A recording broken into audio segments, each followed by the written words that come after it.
Hey everyone! I'm really excited that you've popped in to see myself, Kelsey Davidson, with a Life Fitness and Wellness, and Jaclyn with Smart Fitness. Yeah, right? Smart Fitness? Yeah.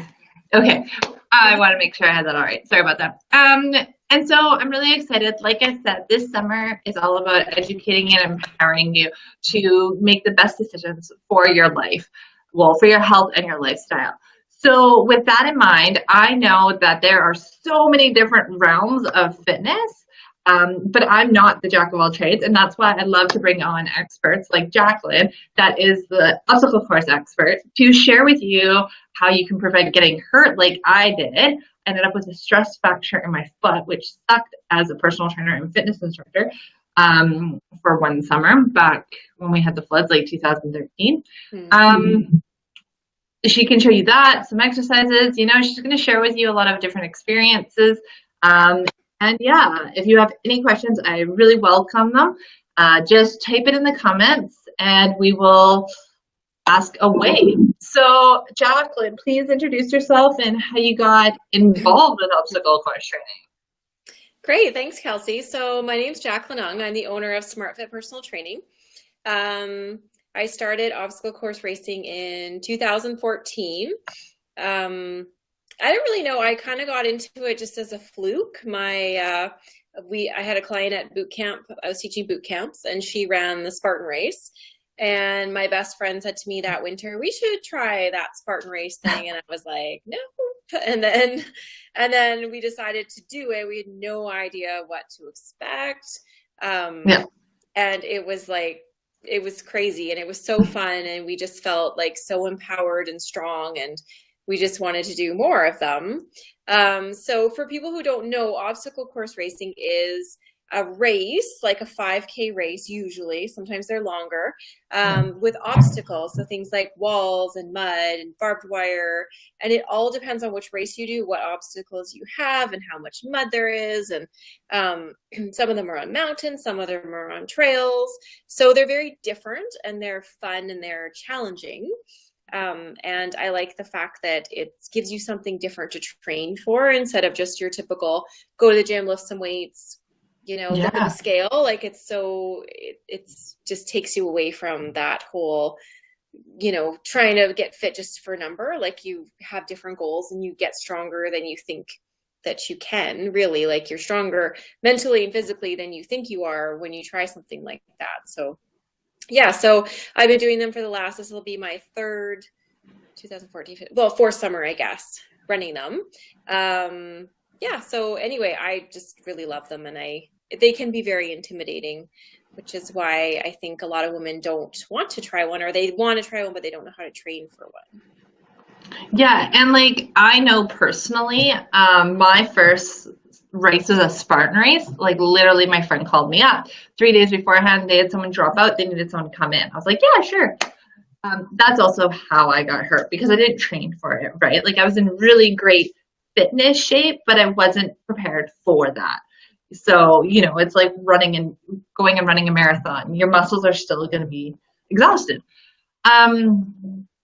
But it is like you come out of there and it's super empowering. Like the energy is great. But the reason why I never signed up, and I will admit it, is because I was like, God, like, I don't want to do it alone because I can't do the warp wall alone. Like, I need that guy to like haul me up. And then also, I didn't want to feel like a fool on the rings, right? And everyone. And it was so nice. Like, we had this conversation a bit ago. That I remember people being like, just do your burpees now because the rings, your mud, your hands are caked with mud. But then there were some people that were just rocking them. I'm like, okay, all I can do is try, right? Like there's no harm in it. Yeah. And they really like honor that. As long as you try, you're a great competitor. Yeah, exactly. And that's what's great. And every time you do a race, you improve on things. So the first year we did a Spartan race, my girlfriend and I are about I'm 5'3", she's 5'4". The guys we ran with, two of them were ahead of us, one was behind us. And we got to the 8-foot wall and we were like, how do we get over this? And the great thing about it is people always help you. There was a guy who helped boost us over. And now, I mean, we just need a little bit of a boost from each other to get over them. And this was the first race on Sunday that I actually got across the monkey bars for the first time. Nice. Awesome.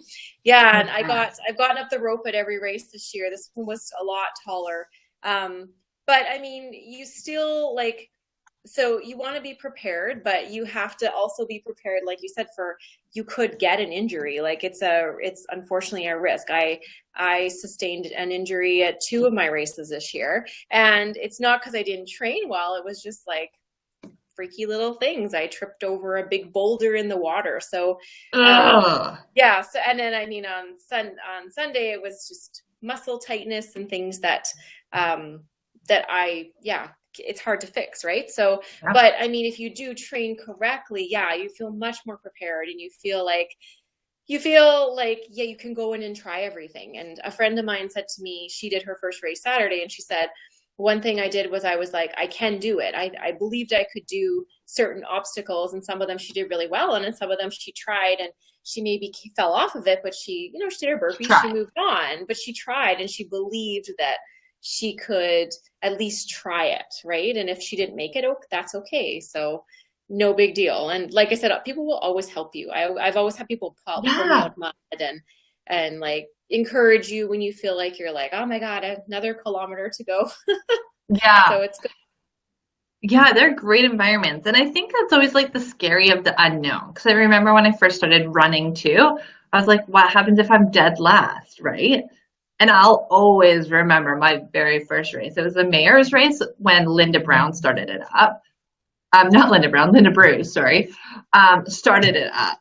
And it was in Nose Creek Park. And I'll always remember now. Always like every kilometer is like engraved in my head. But I remember being so scared to register because I was like, what if? What if I'm completely wrong? What if I turn left and I was supposed to turn right? Right? Like you make it so much of a mountain over a mole kind of situation. Yes, exactly. Yeah, and I think marketing also, like Reebok is great. I love Reebok brand, but they've also given this stigma of what people should look like if they're doing Spartan, right? Whereas obstacle course training is for anyone. And I really love how that you empower women to do that, right? You don't need to be a certain physique. Anyone can do it. Exactly. And when you go to the races, you'll see that there's all body types, all ages. Like there's people, 60-year-old grandmas or 70-year-old grandmas running Spartan Race, and there's people that like army vets that run it with like one leg, like it's crazy. And there's women who are, who've been struggling with their weight, or men who have lost 100 pounds, but maybe they still have 50 to go, but they're doing the race and they're doing awesome, and they're just out there giving it their all, which is amazing.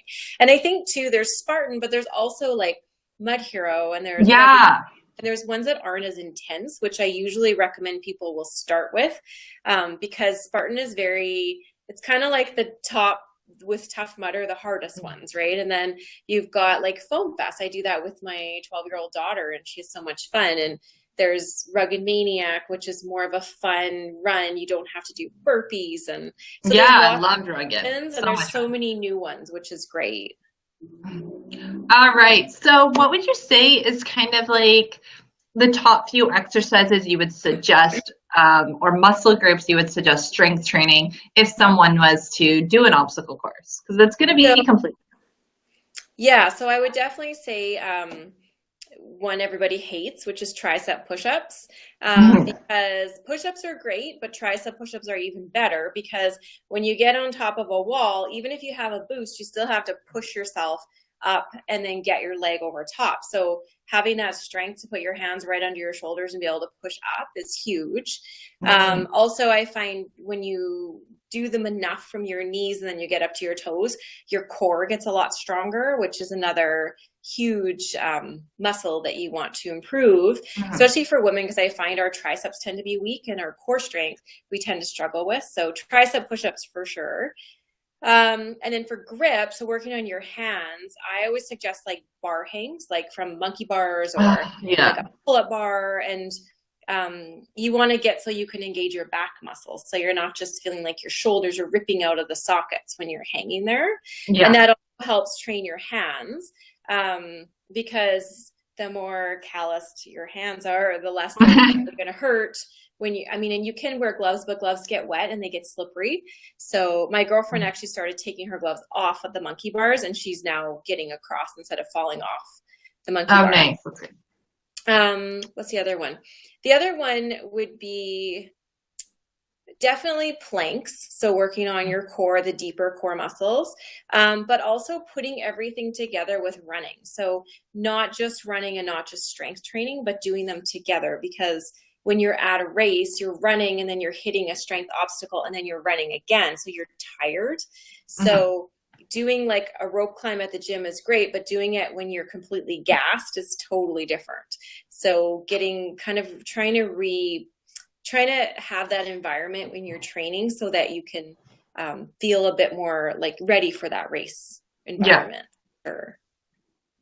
And that's exactly it. You really have to stimulate what you're going to be in too when you're training, right? Exactly. It's just like in a half marathon training, you want to get to at least 18 kilometers before you try and run 21, because your body needs to get past that breaking point that most people hit around 15 or 16.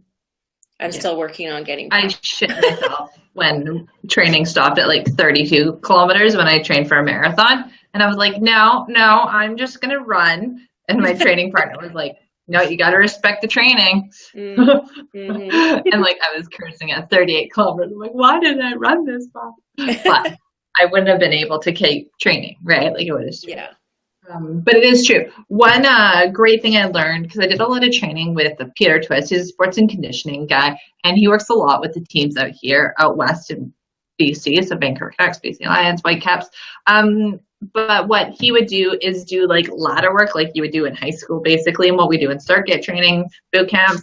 But there would be a burpee at each one and completely break it up, and then do a 30-second plank to a full 100-meter dash, and then drop to a 30-second plank right away. And I've incorporated that over the last few years. And it's so important, because then you actually have that realization of how important your breathing is to your muscle engagement too, right? So it is really important to, look at it. And when you go all out breathing and you stop, that's when you're like, and you're only taking the inhales. And again, that's when injuries happen, right? So, like you said with the Spartan or the mud runs, to train like you're in those is really important. So, what are some tips? Like, what type of shoes, or like, what do you do? Because I know personally, and I know you've said that you wear the same shoes, I would use my old runners, and you brought up some valid points. I'll let you jump into those in a minute. I would use my old runners because when I was a new mom and Carter, my son, would like shit out everywhere, I would just be like, garbage outfit, right? Like I can't handle a lot of mud or poop, and it's just so I would always use my old runners and then toss them right after. Like basically I'd wear a whole new wardrobe and flip-flops after my mud runs. So I'd love to know your input on what are the best underwear, shoes, what do you wear? So I wear almost the same thing. I usually wear black, dry fit, like a dry fit tank top that dries super fast, because when you get wet and you're wearing cotton, it's like weighs you down. I never wear anything light colored because it won't come clean.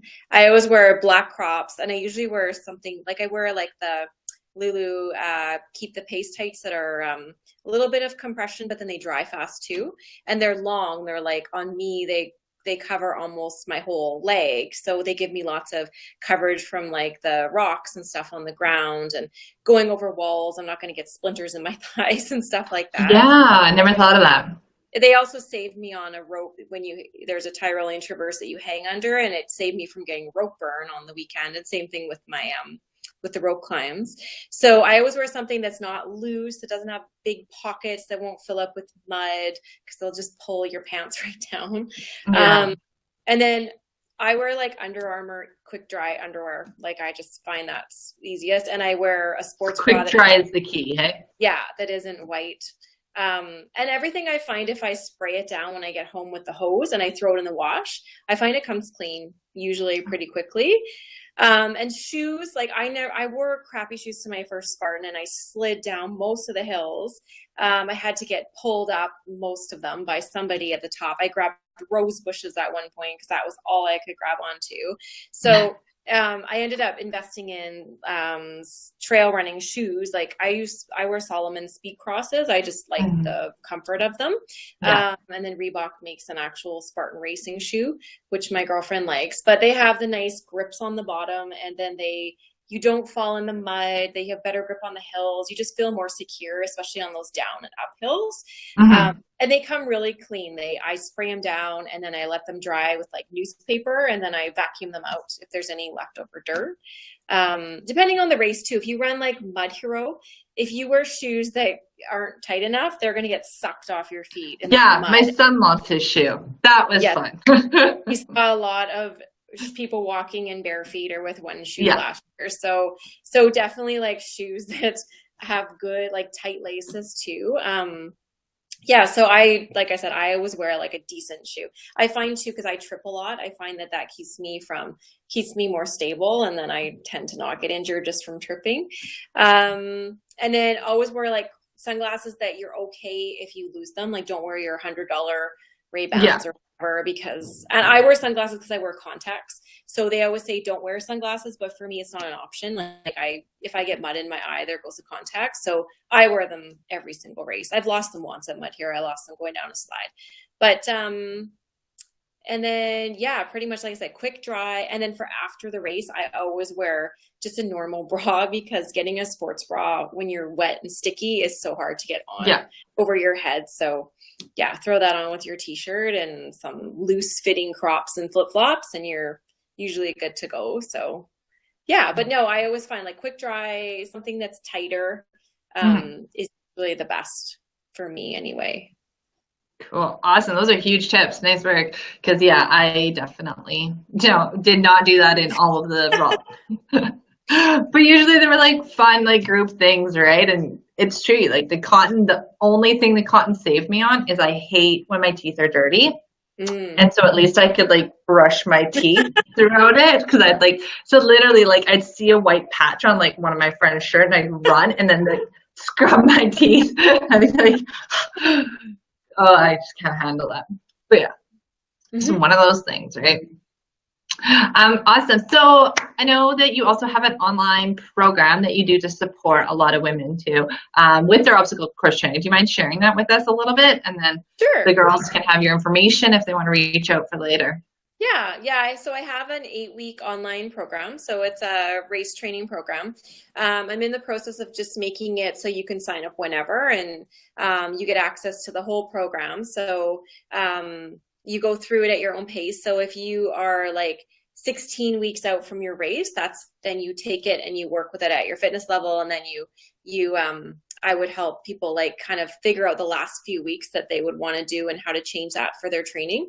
And then it has 2 weeks of like post-race support. So after the race, and then how do you maintain, like, what do you want to do next? And because I find people either come out and they go, oh, checked off my bucket list, loved it.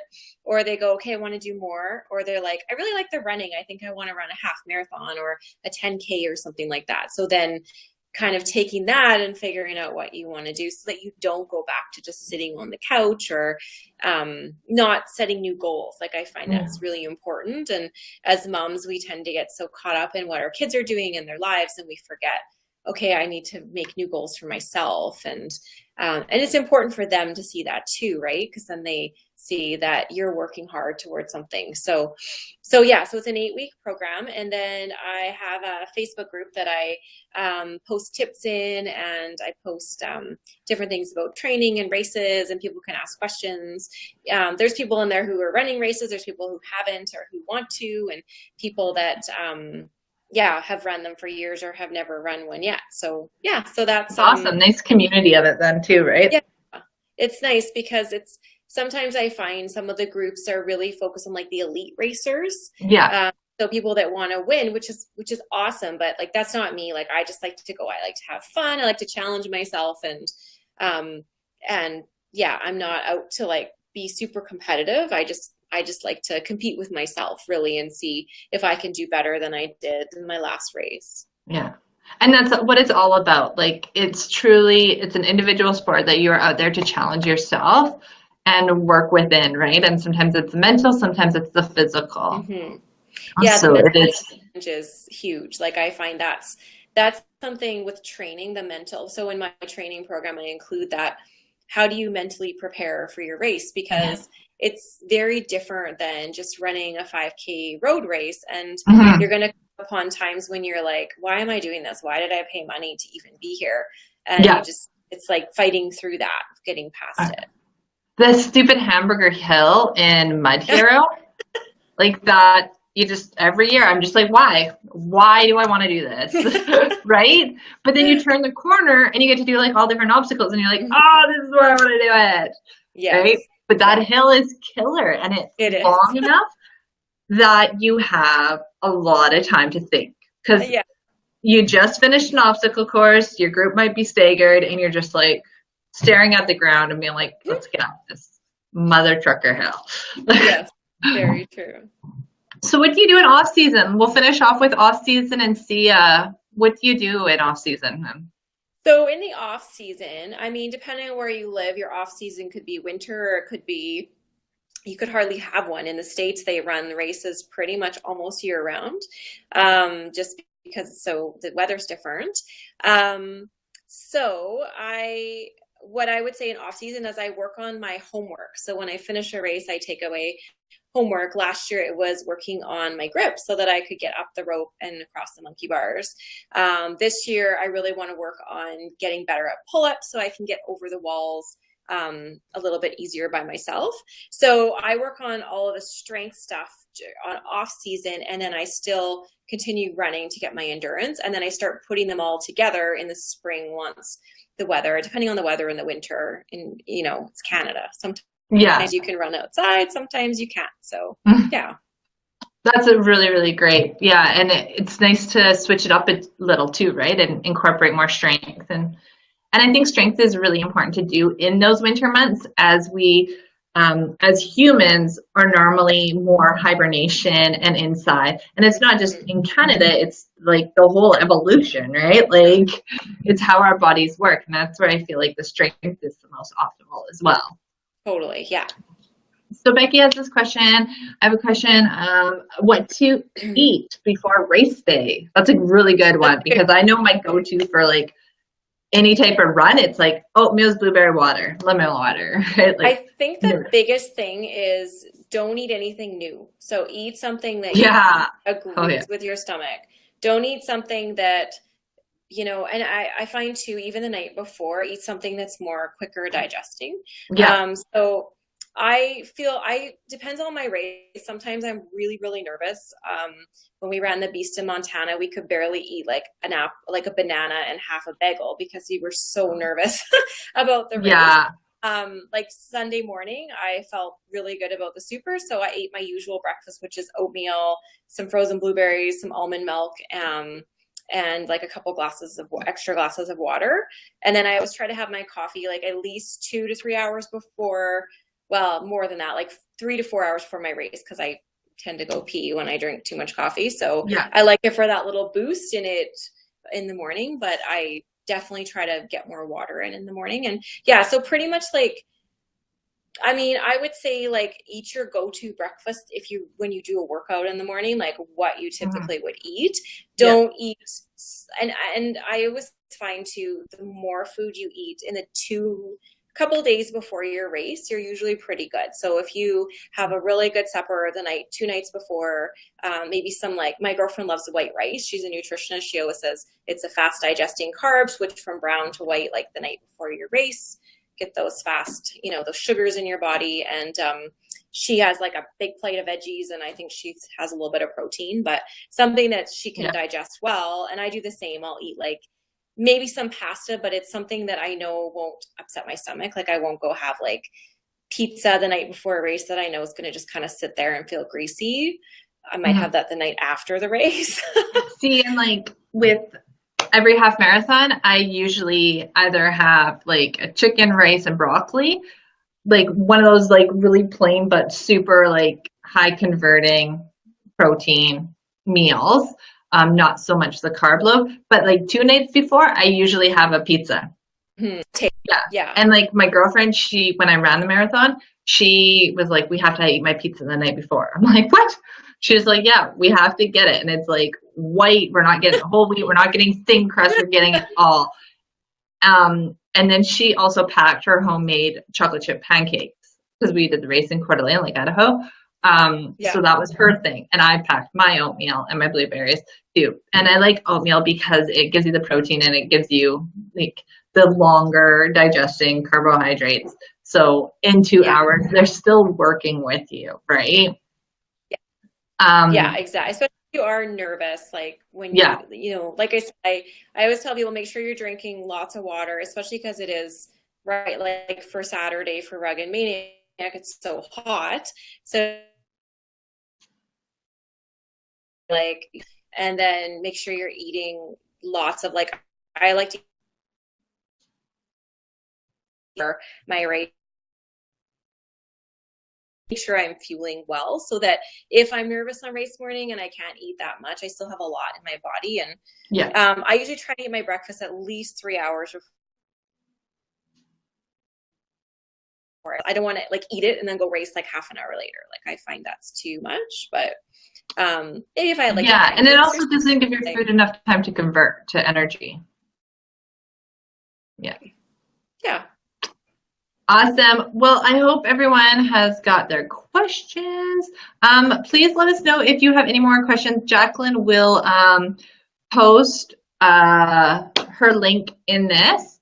But I do really appreciate Jaclyn for popping in and being the expert in this group because, like I said, you know, I love obstacle course training, but I'm not specialized in that. So I want to really give everyone the opportunity to learn from the expert in this group and really know what works best for your fitness and challenge yourself within different types of fitness. I think it's really important not to just do the exact same thing over and over and over. Even though I wish everyone would do HIIT over and over and over, it's not that healthy, right? Like we need to change up. So, you know, this is where you can reach out to Jaclyn and try something new. Thank you, Becky, for your awesome questions and participation. Thank you again, Jaclyn, and just let us know. Make sure that you post your group and your links for us too, please. Great. Awesome. Thank you so much. All right. Have a good one. Bye.